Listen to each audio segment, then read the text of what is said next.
Hello and welcome to our Satsang.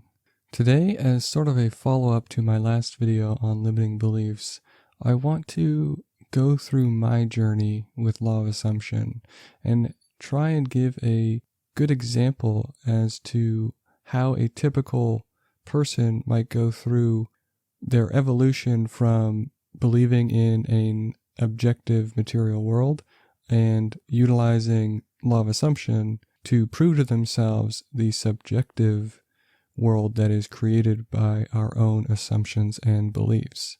I think that when it comes to people who are very good or proficient at utilizing law of assumption, new people can come up to them and sort of wonder how it is that they are so good. It's almost as if they just understood the law right away and went from 0 to 100 in terms of ability. And that's usually not the case. Just like anything and any skill, you have to start at 0 and work your way up to being good. This is just par for the course. Just because you can read Neville or listen to a lecture does not necessarily mean that his teachings are going to click for you instantaneously. And it especially doesn't mean that you're going to get rid of all of your past hang-ups, habitual thoughts, and emotions so that you're going to be able to manifest proficiently without any obstacles. So I'm hopeful that this is going to help people understand how to get started with the law while keeping in mind that they can get as good as anybody else that they look up to or anybody who presents themselves as some sort of expert at law of assumption. This is something that everybody can do. You are utilizing this law, whether or not you consciously choose to or not. It is always happening. It's been happening your entire life. The only thing that Neville did was bring this to our awareness and teach us how to use it to our own benefit consciously rather than allowing it to just happen in the background. So I found out about law of assumption through law of attraction. I was never into law of attraction to begin with, but I'd heard about it and the term manifesting several times in the last several years, and always thought it was just sort of wishy-washy, woo-woo nonsense, to be frank. But then I eventually read the book The Kabbalion by the Three Initiates, which laid out the Hermetic principles of how reality works. This opened up my perception of reality to something a lot more abstract, broad, and allowed me to take into consideration things like reality creation, because if all is mind, then it stands to reason that you have an influence on the way reality presents itself and how you perceive phenomenon. This led me to actually delve into the concept of manifesting, where I eventually stumbled across the law of assumption community and started listening to Neville Goddard on YouTube.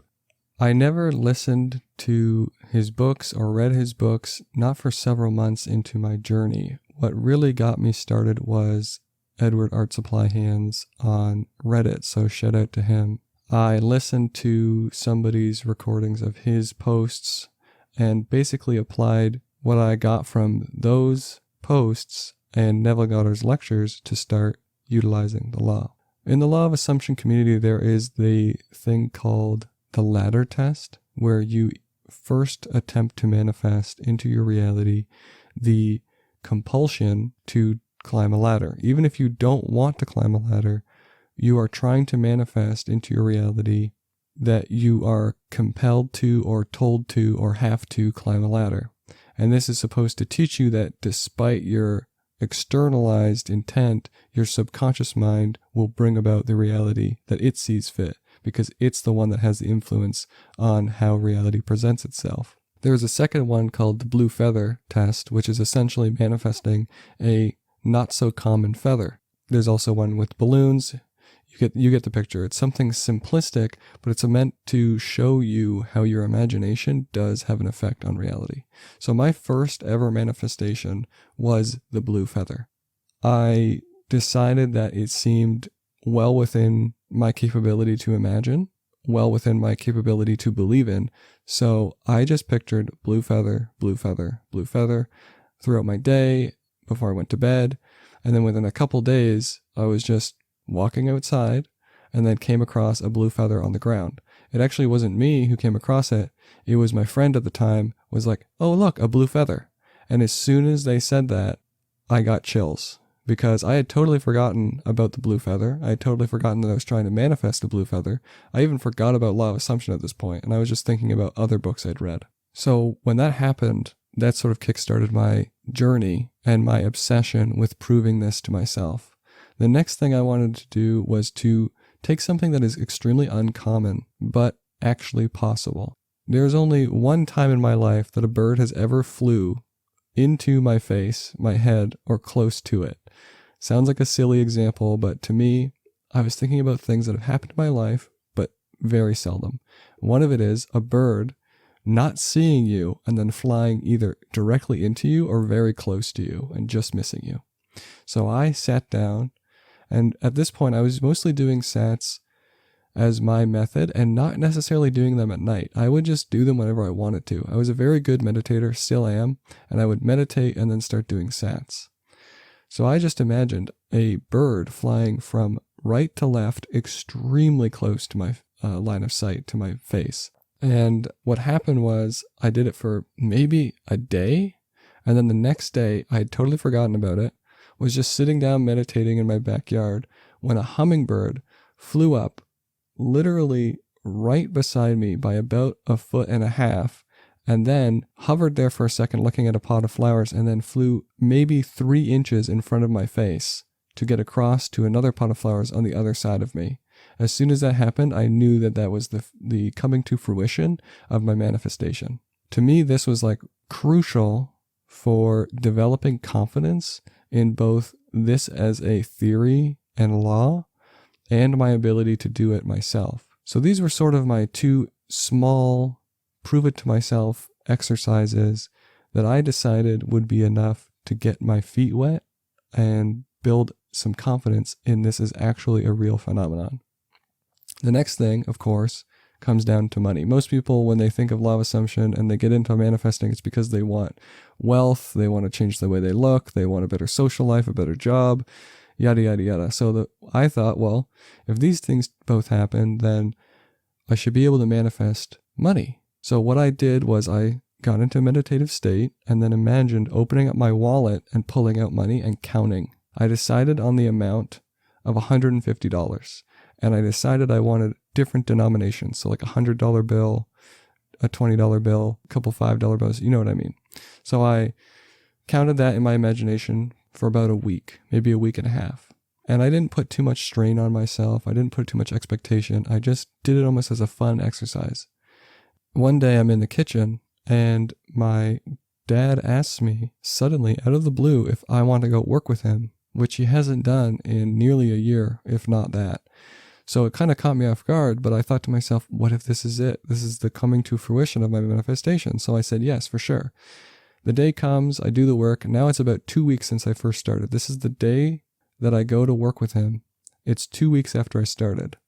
So about a week and a half is when he asked, and then 2 weeks after I started is when I go to work with him. That day, I know he actually usually does give me about $150 after I do work with him. But I wanted to push the law even further. So I thought throughout the day, what if I manifest him giving me more, maybe 250? So I kept imagining he's giving me 250, 250, 250. He never does this, but he's going to do it this time. And I imagined what it felt like to receive an extra amount of money from him, you know, why he would do it, what he might say. I kind of played this scene, and I wasn't doing it at night. I wasn't about to go to sleep. I was just doing it during the day while I was working with him. Then the end of the day comes. Guess what happens? He walks up to me, pulls out $250 with the denominations and the separation and bills that I wanted, hands it to me, and I say the same thing that I said in my imagination to him. He says the same thing back that I said in my imagination that he would say to me. And I put it in my wallet, and I look at my wallet, and there it is. So what I imagined, money in my wallet, which doesn't often happen because everyone uses credit cards and debit cards. At this point, I was pretty much convinced that law of assumption works. And although someone from the outside looking in might say this is all coincidence, it would have happened anyway. When you are doing it yourself, these sort of things are extremely uncanny, and they can make you start to question what reality really is. It almost feels like a dream that you have direct influence over, which is actually the case. The next thing that happened, because I wanted to really push it, was utilizing Neville's golden rule. He says to always manifest positively for other people. Do to others what you would like them to do to you. That's the golden rule. And at this time I was talking to my friends about this law of assumption, and they were kind of on the fence. One of them was willing, but he needed some proof. So I told him, okay, you do nothing. You send me a picture of your wallet, and I'm going to manifest for you. I'm going to manifest money for you the way that I did for me. And he's like, sure, whatever, nothing to lose. So I spent about the same amount of time, about 2 weeks, just imagining that this friend likes cash. I don't know why, just against the norms of this generation, he likes having cash on hand. So he keeps it in his wallet. He keeps it on his desk. I kept imagining wallet, money, desk. Wallet, money, desk. This is my very short scene.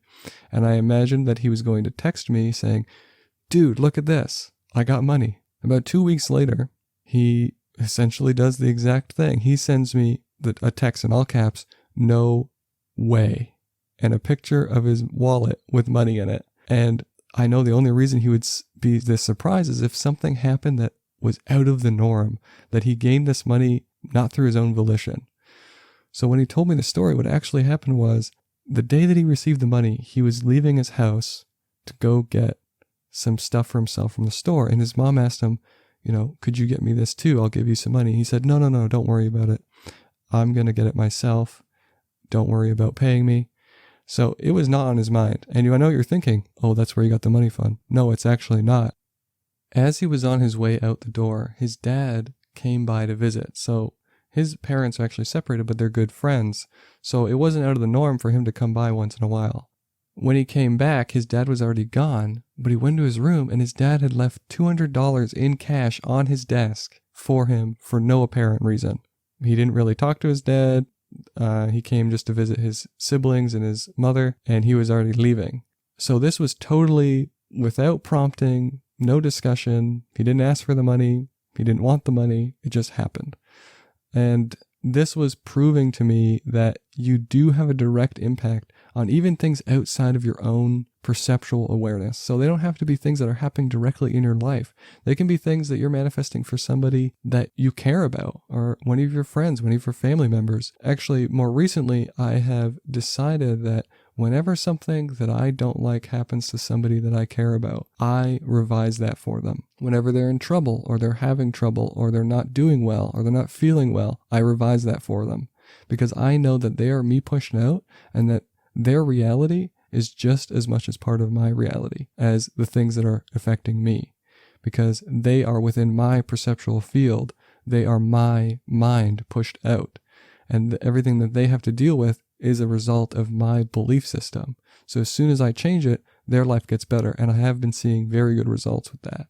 So these were the initial things that built up my confidence in the law of assumption that allow me to be as successful with it today. I think what happens is when people get into the law of assumption community, they're told these empty platitudes about, you're God, just believe, let go of limiting beliefs, without ever being given the time of day or an explanation as to how somebody who's good at it actually got that way. So, I started off with a blue feather. I started off with a bird. I started off with a couple $100. And now I've manifested an SP. I've manifested the restoration and healing of my eyesight. I've manifested people changing for me on my behalf just through the use of my imagination. Just things that you wouldn't believe that you actually have direct control over. I've even manifested the stocks that I've invested in to go up in value so that I could realize the gains. It's really that simple, but it's only simple once you build the confidence. So I think it's totally okay to start with things that are small. Everyone wants to go for the big stuff right away, like the perfect job, free money, quote unquote, an SP, anything that has to do with things that they're really emotionally attached to. And there's a problem there. You need to start with things that are small, things that you aren't so emotionally attached to, so that you can build up the skill at the techniques that allow you to influence your subconscious mind. And eventually, those techniques will not be as such a hindrance to your actually doing manifestations. So you might have trouble right away with visualizing. You might have a trouble right away with meditation, with getting into a state akin to sleep and then visualizing. These little tasks, these little goals for yourself are meant to help you build the skill. And there's many skills that you have to build. One is letting go of your emotional attachment to these things. Another is the actual technique and your proficiency at it. One is meditation. Another is visualization. And maybe you're trying to get good at scripting more naturally, or putting yourself into the scenes that you're visualizing, or imbuing them with emotional and sensual reality so that they're more convincing. These things take time, and I don't want everybody who's new to the Law of Assumption community to believe that they should get them right away. Start small and build your skills. Eventually, you will be as good as you want to be. What's important is that you stay away from clickbaity videos and constantly reading success stories and never putting into practice. I will always stress that you need to practice. You need to sit down, put in the time, start small, and work your way up. Then eventually, you will be so good, you won't even think about these small things anymore. You'll just be constantly manifesting everything you want, just by assuming it to be true. Okay, I hope this video helped. I hope that you enjoyed it. Please leave a comment, like the video, subscribe if you can. That really helps the channel.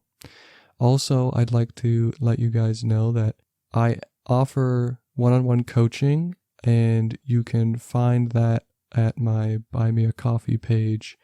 The link will be in the description. I also run a Discord server, which was actually the precursor to this YouTube channel. So if you're not a part of that Discord community, you can join for free. There's no barrier to entry. There will be a lot more information, resources, not to mention a community of like-minded people over at the Seeking Satsang Discord server. So I will leave the link for that in the description as well. And I will see you next time. Thank you. Peace.